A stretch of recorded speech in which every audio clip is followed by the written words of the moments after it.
दोनों मंजूर हुसैन जो कि अपाती से हैं, इनको नेशनल कॉन्फ्रेंस की तरफ से जो है यूरबस्ता कॉन्स्टिट्यूंसी से अपना पार्टी का कैंडिडेट डिक्लेयर करते हैं। और सबसे पहले तो मैं इनको एक खतक से इनका स्वागत करता हूं।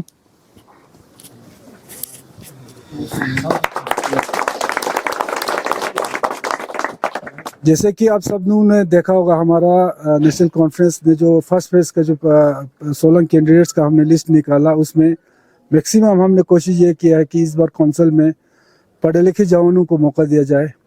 इसी का एक प्रक्रिया है कि मंजूर हुसैन, जिसको आप सब जानते होंगे कि ये दिल्ली यूनिवर्सिटी से पास आउट एक स्टूडेंट है और दिल्ली स्टूडेंट यूनियन में ये जनरल सेक्रेटरी शायद रह चुके हैं, तो वहाँ पे इन्होंने काम किया है। लिहाजा कोशिश हमने यही किया है कि इस बार, क्योंकि आप सब जानते हैं कि हमारा मेन जो मकसद है, जो कोalition भी हमने किया है एनसी और कांग्रेस का, तो इस मकसद से किया है कि हम एक मजबूत और एक अच्छा जो कौंसिल जो है इस बार लोगों के दे, ताकि हमारे जो आने वाले खासकर डिस्ट्रिक्ट करगिल के साथ जो अगला जो 1-2 साल जो है बहुत क्रूशियल साल है। इसी 1-2 साल में बहुत सारे चीज़ें जो है होने को है, तो मजबूत कौंसिल जो है इस बार आना बहुत ज़रूरी है। लिहाजा उसी बेस पे हमने कोalition भी हमने किया था, तो उसी में हमने नेशनल कॉन्फ्रेंस में ये कोशिश किया है कि जवानों को आगे लाके, खासकर पढ़े लिखे जवानों को, आपने देखा होगा हमारे बहुत सारे कॉन्स्टिट्यूंसीज में हमने जो कैंडिडेट्स है इस बार चेंज करके नए लोगों को और पढ़े लिखे जवानों को हमने मौका दिया है, ताकि आने वाला कौंसल एक मजबूत कौंसल हो और हमारे डिस्ट्रिक्ट के लिए अगर फाइट करना पड़े, काम करना पड़े, हर चीज़ में ये लोग आगे बढ़ चढ़ के काम करें। तो मैं ज़्यादा ना बोलते हुए मैं अपने कैंडिडेट्स मंजूर साहब को भी थोड़ा मौका दूंगा कि वो भी अपने ख्यालात पेश करेंगे।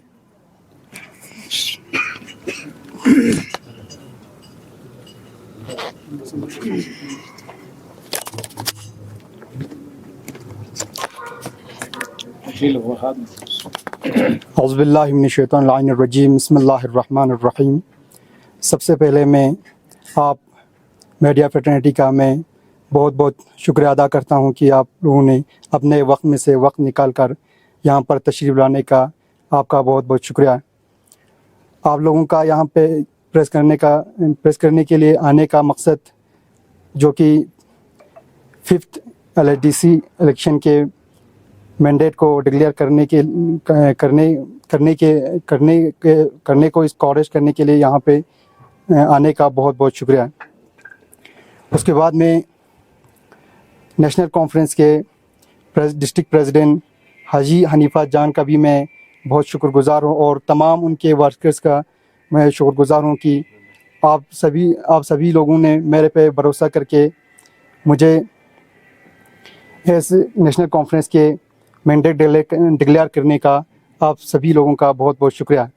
और साथ ही साथ में मैं शुक्रगुज़ार हूँ कि हमारे इलाक़ाई सोत का सभी लोगों का, जो सभी वर्कर्स का, सभी लोगों का, बुज़ुर्गों का, उनकी दुआओं से आज मुझे, और ख़ुसूसन मेरा गाँव अपाती के लोगों के सरपंच साहब की क़यादत में और जवानों की क़यादत में मुझे यहाँ पे एज ए कैंडिडेट डिक्लेयर करने का बहुत बहुत शुक्रिया कहता हूँ।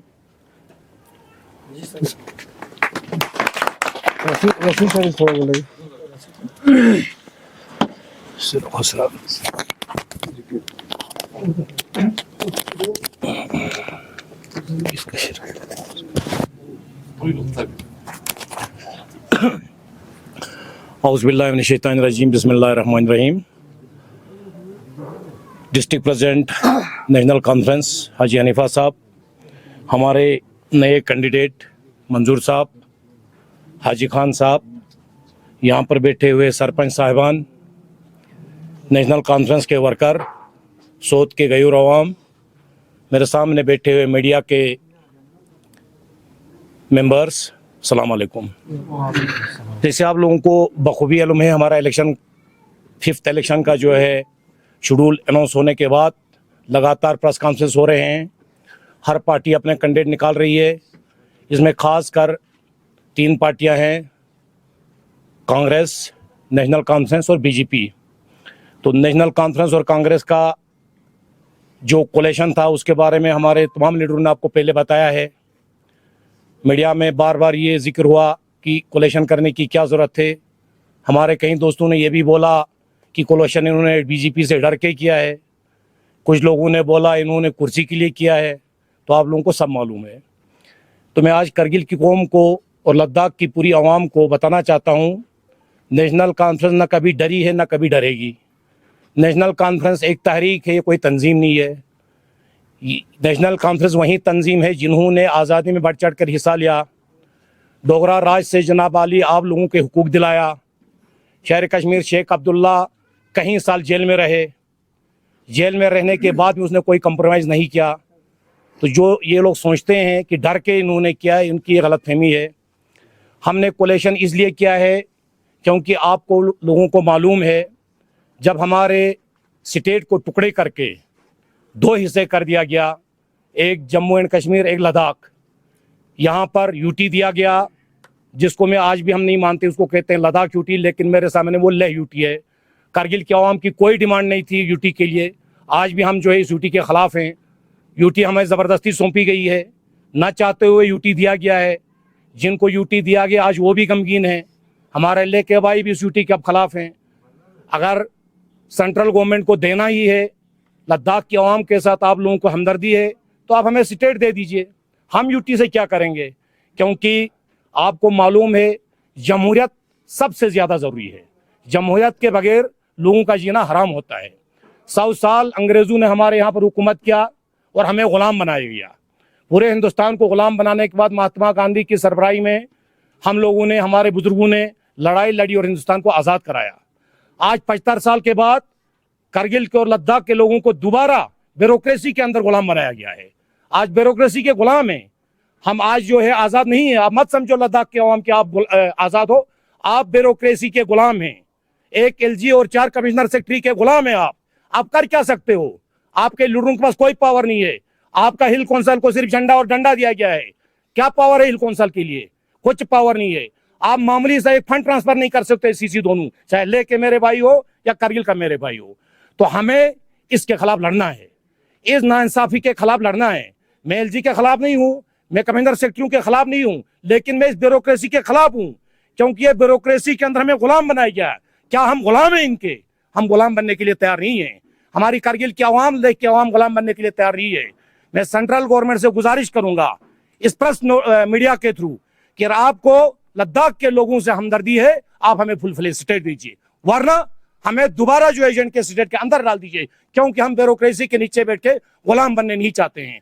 जमहूरियत कुछ भी हो, लोगों के काम होता है। करोड़ों रुपए का फंड आ गया है, कहाँ है वो फंड? किसने खाया है वो फंड? जरा गवर्नमेंट देख लीजिए। लोगों को तभी कुछ नहीं मिला है।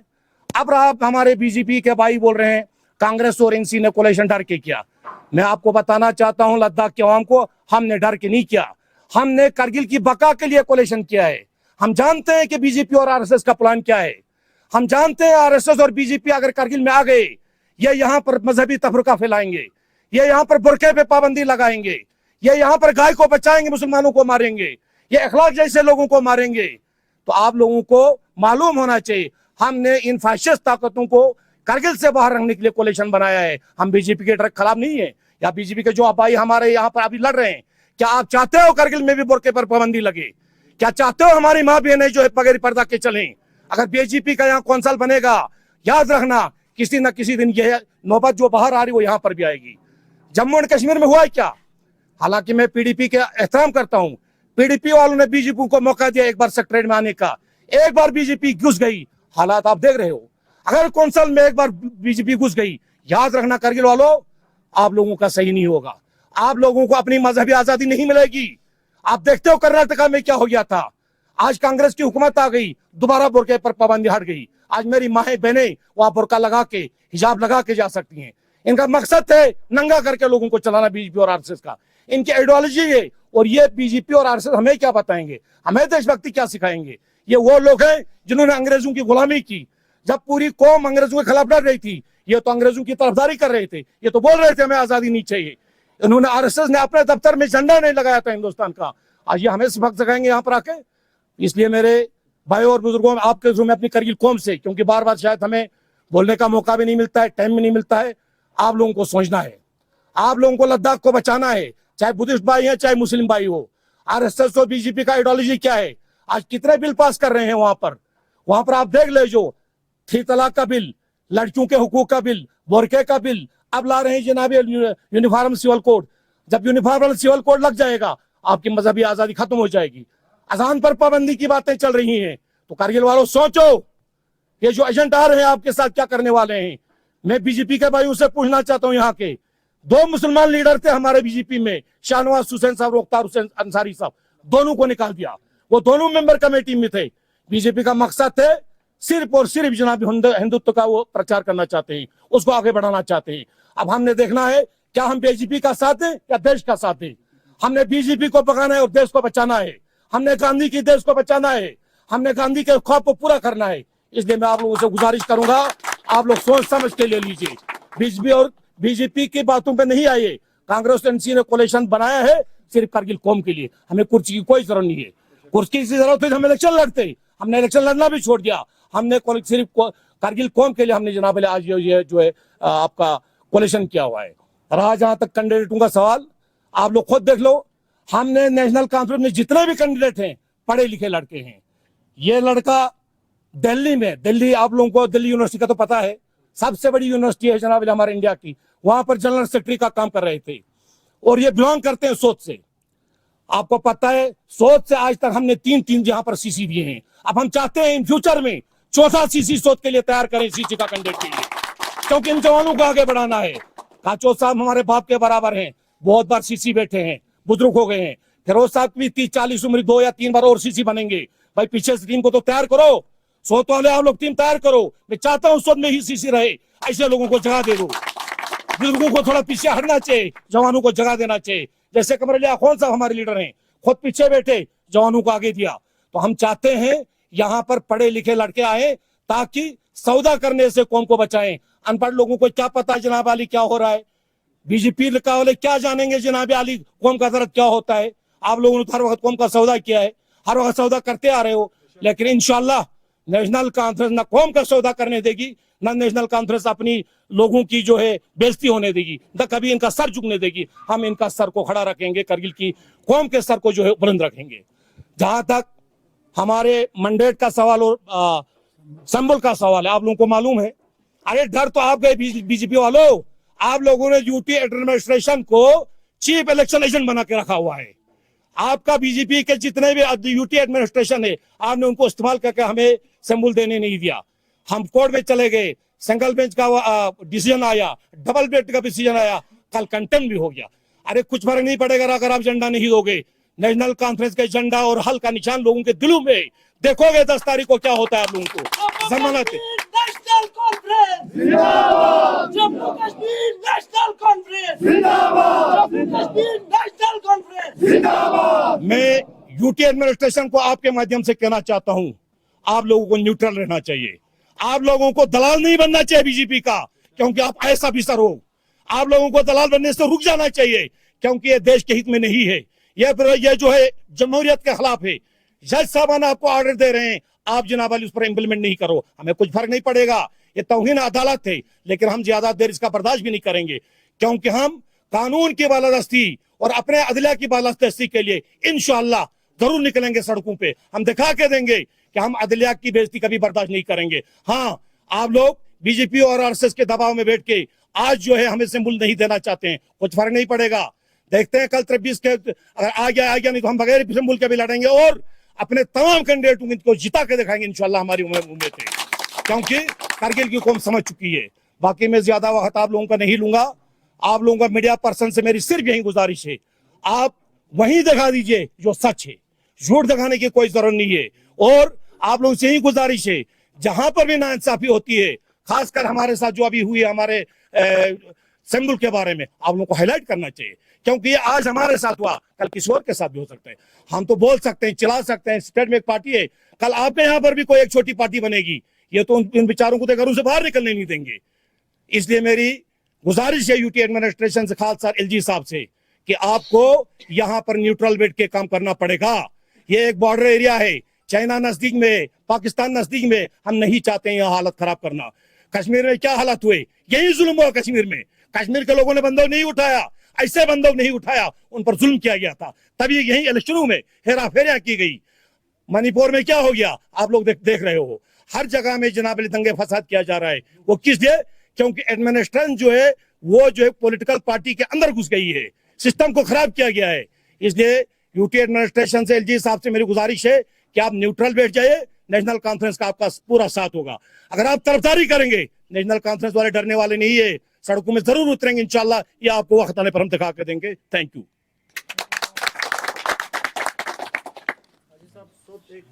एनसी के लिए क्रूशियल स्पेस रहा है जहां से हर वक्त कैंडिडेट जीता है। इस बार एनसी की तरफ से एक यूथ को आप लोगों ने खड़ा दिया है, तो सोच में आपकी किस तरह की ग्राउंड है? देखिए, सोद में पहले भी हमारा वहाँ पे ग्राउंड जो है अच्छा था, चूँकि काचो साहब वहाँ से उठते थे, उनको नेशनल कॉन्फ्रेंस जो है उनका सपोर्ट उनका रहता था, तो वहाँ पे इंडिपेंडेंट एज ए इंडिपेंडेंट काचो साहब वहाँ से लड़ते थे, वो जीत के आते थे। आज नेशनल कॉन्फ्रेंस जो है, खासकर हमारे सोद के हमारे जो पुराने जो हमारे पार्टी के थे, उसके अलावा आपत्ति से जो हमारे ज्वाइन किए थे पार्टी के लोग, तो ये दोनों मिलके इस बार जो एक यूथ को, पढ़े लिखे यूथ को आगे करने का इनका इरादा था, तो हमने इनके इरादे को हम वेलकम करते हुए हमने इनको मौका दिया है। इंशाल्लाह हमें उम्मीद है कि ये जो मंजूर साहब है, ये सोच के डेवलपमेंट के लिए बहुत अच्छा काम करेंगे और इंशाल्लाह आगे मौका भी मिलेगा इनको। सर, इस बार सोच में बीजेपी के भी कैंडिडेट हैं, उससे कुछ फर्क पड़ सकता है? देखिए, सोच में हमारे कैंडिडेट्स को कोई बीजेपी का कोई चुनौती नहीं है, तो इंशाल्लाह आराम से हम अपना सीट निकाल देंगे। सर, सिंबल को लेके क्या स्टेटस है? क्योंकि अभी सुनने में आ रहा है कि यूटी एडमिनिस्ट्रेशन ने इसको सुप्रीम कोर्ट में चैलेंज किया है। देखिए, सुप्रीम कोर्ट में चैलेंज करके उनको अभी तक सुप्रीम कोर्ट में उनका इंग्लिश नहीं हुआ, इसी वजह से कल उनको हाई कोर्ट में फटकार लग गया, कंटेम्प का उनको नोटिस आया। और अगर आज जो हाई कोर्ट का जो कल ऑर्डर था कि उन्होंने ऑर्डर किया था कि आज उनको सिंबल जो है वो रिलीज करना था, रिजर्व करना था, और अगर नहीं हुआ, वहाँ पे उस ऑर्डर में आप लोगों ने पढ़ा होगा कि क्लियर लिखा है कि कल 23 तारीख को चीफ सेक्रेटरी और उनके सीईओ को जो है पेश किया है कोर्ट में। और सुप्रीम कोर्ट में जब तक इंग्लिश नहीं होता, जब तक उस पर ये नहीं होता, वो सुप्रीम कोर्ट का कोई ये नहीं होता है, वो ऑर्डर जो है इम्प्लीमेंट रहता। सुप्रीम कोर्ट में जब इंग्लिश नहीं हुआ, उसके बाद जो है कंटेम्प्ट का ऑर्डर जो है हाई कोर्ट ने निकाला है। उनको कड़ी उसको बहुत ही जोर से उनको हाई कोर्ट ने ये कहा है कि इनको सिंबल रिजॉल्व करो, नहीं तो 23 तारीख को चीफ सेक्रेटरी और इनको जो है कोर्ट में पेशी की है।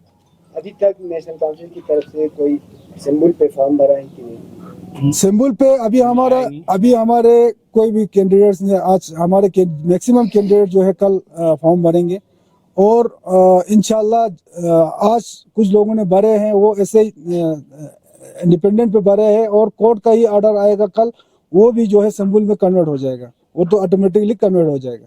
तो हमें उम्मीद है कि यूटी एडमिनिस्ट्रेशन कल तक सोचेंगे। अगर ये नहीं होता है तो जाहिरन ये क्लियर ये है कि यूटी एडमिनिस्ट्रेशन जो है वो यूटी एडमिनिस्ट्रेशन नहीं है, ये बीजेपी का एडमिनिस्ट्रेशन है। तो उस वक्त हमने कल भी हमारा वर्कर्स का एक मीटिंग में, कमर साहब भी वहाँ पे थे, हमने ये डिक्लेयर किया था कि कल तक हम देखेंगे, उसके बाद हम रोड पे निकलेंगे और एहतजाज करेंगे, उसके जिम्मेदार यूटी एडमिनिस्ट्रेशन खुद होगा। क्योंकि जहाँ पे जमहूरियत का जब गला घुटता है, जहाँ पे जमहूरियत खत्म होते हैं, डिक्टेटरशिप जहाँ पे शुरू होते हैं, वहाँ पे हालात ख़राब होता है। वहाँ पे कश्मीर बनने में देर नहीं लगते, वहाँ मणिपुर बनने में देर नहीं लगते। ये एक हसास इलाका है, दोनों जगह से, बॉर्डर से। अगर यहाँ हालात ख़राब होगा, उसकी जिम्मेदारी जो है यूटी एडमिनिस्ट्रेशन होगा। और हम कल तक हम देखेंगे, उसके बाद हम एहतजाज शुरू करेंगे, और बहुत ही ज़ोर से हमारा एहतजाज होगा, क्योंकि हम ये बर्दाश्त कभी नहीं करेंगे कि जमहूरियत को ये लोग ख़त्म करें यहाँ से। इनका यूटी एडमिनिस्ट्रेशन और बीजेपी का चाहत ही यही है कि लद्दाख में जो है वो चाइना का रूल है, जो डिक्टेटरशिप का रूल जो चाइना में है, ये रूल तो हिंदुस्तान का नहीं है, क्योंकि हिंदुस्तान को एक जमहूरियत मुल्क है। यहाँ पे जमहूरियत को तक़वियत देते हैं, और यहाँ पे उल्टा जमहूरियत का गला घोट के चाइना का रूल यहाँ पे डिक्टेटरशिप का लाने की कोशिश कर रही है। कभी करगिल डिस्ट्रिक्ट बर्दाश्त नहीं करेगा, करगिल के आवाम, क्योंकि एक दूसरा करगिल के आवाम ये भी बर्दाश्त नहीं करेगा। लेह में पिछले साल 2020 में कौंसल इलेक्शन लड़ा, जहाँ पे आम आदमी पार्टी को उनको कुछ कहे बगैर उन्होंने सिंपली उन्होंने सिंबल के अप्लाई किया और 16 कंस्टिट्यूंसीज में जो है उन्होंने सिंबल पे लड़ा। और उस वक्त वो एक स्टेट पार्टी था, वो भी एक ऐसा स्टेट जहां पर यूटी स्टेट है, वो भी एक जम्मू कश्मीर की तरफ फुल फ्लेज स्टेट नहीं था, एक यूटी स्टेट से बना हुआ एक पार्टी को जब आप सिंबल दिया तो इसका मतलब ले और करगिल में भी ये फर्क कर रहा है। ये लोग करगिल में बिल्कुल ये डेमोक्रेसी है जो है खत्म करना चाहते हैं, डिक्टेटरशिप लागू करना चाहते हैं, जो कि करगिल आवाम के लिए आने वाले सालों में ये सबसे बड़ा एक खतरे की घंटी है। और ये हम बर्दाश्त नहीं करेंगे। कल तक हम देखेंगे, उसके बाद हम एहतजाज शुरू करेंगे, ये हमारा कहना है। हाजी साहब, बीजेपी दावा कर रहे हैं कि इस बार जो एलर्जेसी काउंसिल है वो बीजेपी और अलायंस मिलके बनेगा और वो लोग जो है हमारे करगिल से है नेशनल कॉन्फ्रेंस को फ्री कर देगा। हाँ, वो तो इलेक्शन और फेडरेटिज्म को लेके वो बहुत बयान दे रहे हैं। वो लोग फेडरेटिज्म और फेडरेटिज्म चलता है, तो इस पे क्या आपका? वो इलेक्शन के बाद हम तो मुंह खोल के ऐसे दावे तो हम करते नहीं है। वो तो इलेक्शन के बाद देखेंगे, लोग पब्लिक देखेंगे कि बीजेपी का क्या होगा, कांग्रेस का कितना होगा, एनसी का कितना होगा। ये जो आपने पॉइंट बोला अलायंस बीजेपी और अलायंस, बीजेपी तो हम मानते हैं, तो अलायंस कौन है जरा ये बताएं। जैसे हमारा अलायंस कांग्रेस है, आप लोगों को भी पूछना चाहिए ये आरएसएस के अलायंस कौन है जो अंदर बैठ के करगिल की कौम को धोखा दे रहे हैं। ये मीडिया का काम है भैया आपका, ये आप लोगों को पूछना चाहिए भैया जरा अलायंस कौन कौन है। क्योंकि जैसे आप हमें क्रॉस क्वेश्चन पूछते हो, आपको उनको पूछना हक है, क्योंकि हमको मीडिया और अदलिया पर पूरा भरोसा है, बाकी गवर्नमेंट पर हमको कोई भरोसा नहीं है। सब दलाल बने हुए हैं यहाँ पर। हमें सिर्फ आज जमहूरियत बचाएगा, देश बचाएगा, अदलिया बचाएगी और मीडिया बचाएगी। तो जैसे आम हम खुशी से कहते हैं कांग्रेस हमारे जनाब भाई हैं, वोट देना एनसी को दे दो, नहीं तो कांग्रेस को दे दो, लेकिन आरएसएस को रोक दो। अब ये बताएं आरएसएस वाले, तुम्हारे अलायंस वाले कौन कौन से भाई किस किस कॉन्स्टिट्यूएंसी से लड़ रहे हैं भाई, जरा नाम ऐलान करो उनका। ये आप लोगों को बेचना चाहिए, कारगिल की कौम आवाम को समझना चाहिए। तो हमारे इसके बाद भी कुछ हमारे सरपंच साहबान ने भी कुछ बोलना था, थोड़ा मेहरबानी, थोड़ा तकलीफ आपको, थोड़ा सरपंच साहबान हमारी कुछ बात बोलना चाहेंगे।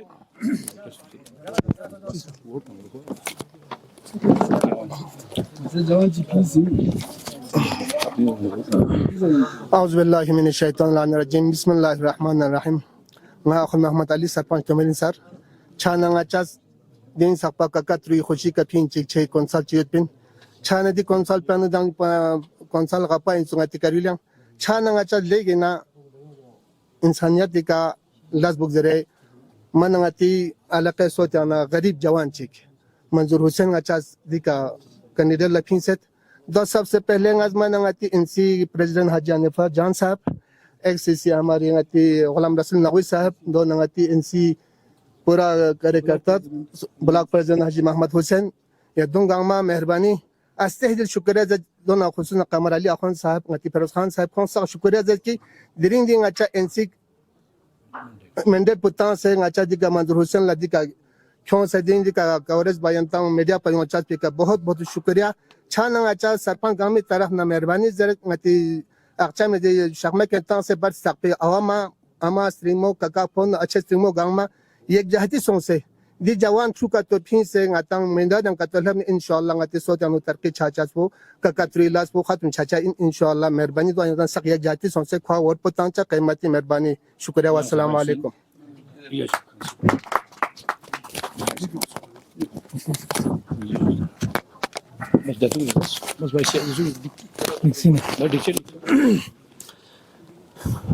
Auzubillahi mineşşeytanirracim. Bismillahirrahmanirrahim.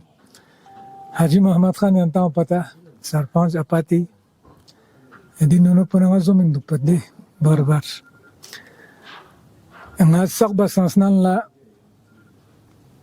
Haji sahibi शुक्रिया जरत सोती आवामी तरफना हाजी हनीफा जान ngati Ghulam Rasool x AC Naqvi साहब शुक्रिया जरत कमर अली खान साहब शुक्रिया जरत ngati फिरोज साहब शुक्रिया जरत कोइस ngaci सोती मंजूर हुसैन ngacas ngati तरफना कैंडिडेट जो से या खुआ स्टन में कोई का एतबार बसे खुआ मैंडेट तांसपी अंता सा शुक्रिया इनसी मैंडेट तांसपी और अंता सा कोई साथ तांसपी ये दोनों का खास कर दी अपती आवामी तरफ ना नची सोती बाकी युलुनी बार से तुमेल युरबाल तक शुतुमिल नची ए युलुनी एनसी चाम चिगन के स्पेचिन वर्कर उतना खास कर बुलाक प्रेसिडेंट नची हाजी मोहम्मद हुसैन या बुला की सेक्रेटरी जो भी हैं एनसी बाकी वर्कर युद्ध खान या खास कर एनसी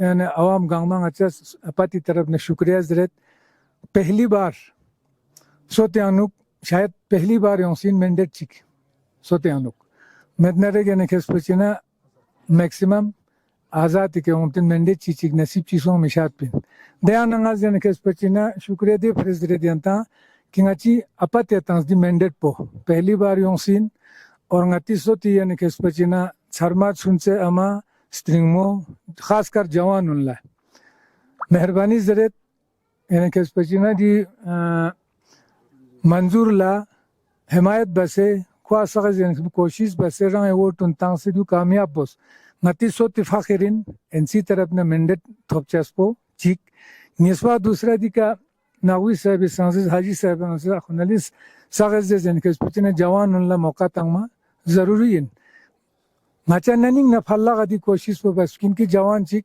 मैदान यांखोनुक या खुदे शजदे दरे ngatiria nusnal niyot met pindare ngatiria nushkyang pada likha चीक थाले पढ़े लिखा मी योत जवान सायोत और मैदान नयों से लज बे जवान योत छाने जवान उनला मौका तंग चस्पंगती युली फिया तंगसिन युली तरकीब फिया तंगसिन या सक लोग से मंजूर ला हिमायत बसे ख्वार और तंग से खो कामयाब बचा ngati सोती शरबा मेहरबानी जरत और दोनों ngati अपती युली Sharma सुनसे ngati apati yulpan la khas kar jawanun la meherbani zeret mi sperang masum yang suci yang masum rangastos dari apati mandat pu yang mana du chinsuk yani emin gangmas yani kesbesni apati offer tang se mandat pu khintri ana candidate pu tong zarbana de las pu chinsuk de kasamba tang se apati khas kar jawanun la ये गुजारिश सख्त जन kesbesni yak jahti base vote चिक चिक ngati na apati na bahar masha मंजूर लथो बहुत जरूरी है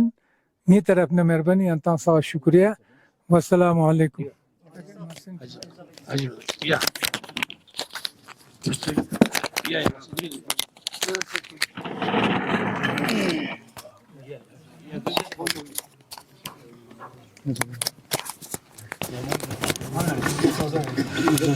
औज़ु बिल्लाहि मिनश शैतानिर रजीम बिस्मिल्लाहिर रहमानिर रहीम जनाब डिस्ट्रिक्ट प्रेसिडेंट हाजी हनीफा जान साहब, जनाब ग़ुलाम रसूल नक़वी साहब, हाजी मोहम्मद ख़ान साहब, वकील साहब, बाकी सरपंच साहिबान और पार्टी वर्कर, तमाम वर्कर साहिबान, मीडिया हज़रात, अस्सलाम वालेकुम।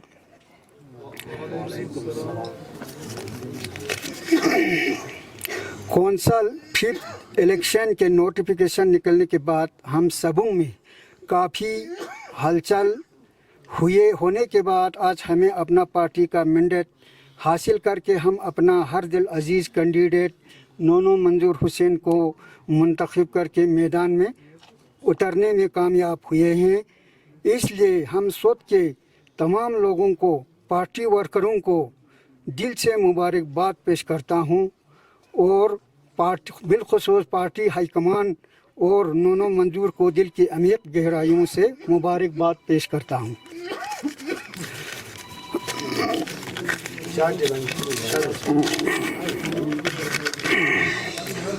और उम्मीद करता हूँ कि आप कामयाब होकर सभी लोगों की खिदमत करने का तौफीक होंगे और हम सब आपके साथ हैं। इंशाअल्लाह आपको जिताने में कोई कमी नहीं छोड़ेंगे, भरपूर कोशिश करेंगे और गाँव के तमाम लोगों से गुजारिश है कि अपना कीमती वोट को सही इस्तेमाल करके नोनो मंजूर के हक़ में देकर कामयाब करने का कोशिश करें। वस्सलामु अलैकुम व रहमतुल्लाहि व बरकातुहू। बच्चों कॉन्स्टिट्यूंसीज में कैंडिडेट को लेके जो है दो गुट में बड़ा ये चल रहा था, इसी वजह से जो है हम डिसाइड नहीं कर पा रहे थे। लेकिन आज हमने पार्टी लेवल पे हमने एक डिसीजन हमने लिया था, जो कि हमने आज डिसीजन सुनाना था। मगर उससे पहले जो दूसरे एक गुट का जो लोग हैं उन्होंने एक प्रेस कॉन्फ्रेंस दिया है। तो पार्टी के लिए तो हमारे जितने भी वर्कर हैं, चाहे एक हो दो हो, जो भी वर्कर हो हमारे लिए बहुत ज़रूरी है, इम्पोर्टेंट है। कोई भी वर्कर हमारे से नाराज़ होता है तो जाहिर सी बात है कि पार्टी को ये है, मगर इंशाल्लाह हम उनको मनाने की कोशिश करेंगे।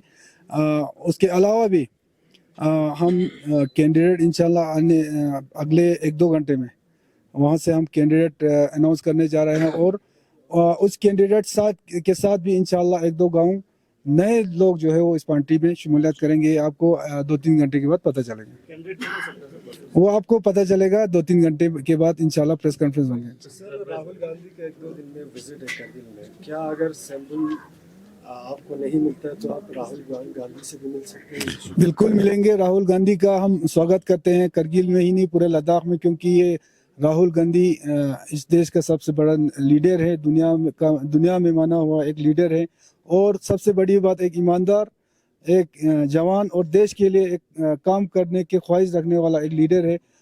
ऐसा लीडर करगिल तशरीफ ला रहे हैं, हम उनका वेलकम करते हैं। और ज़रूर हम हमारे जो सिंबल का मसला सिर्फ सिंबल का मसला नहीं है, ये है जमहूरियत का कत्ल कर रहे हैं, तो ये इशू तो हम इंशाल्लाह ज़रूर हम राहुल गांधी साहब के नोटिस में हम लाएंगे।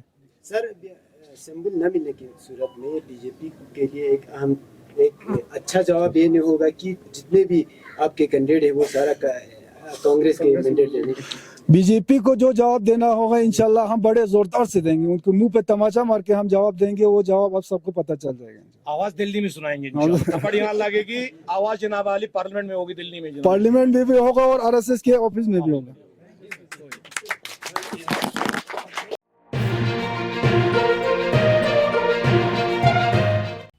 मकामी, कौमी और बैनुल-अक़वामी ख़बरों से बाखबर रहने के लिए चैनल को लाइक, शेयर और सब्सक्राइब करें।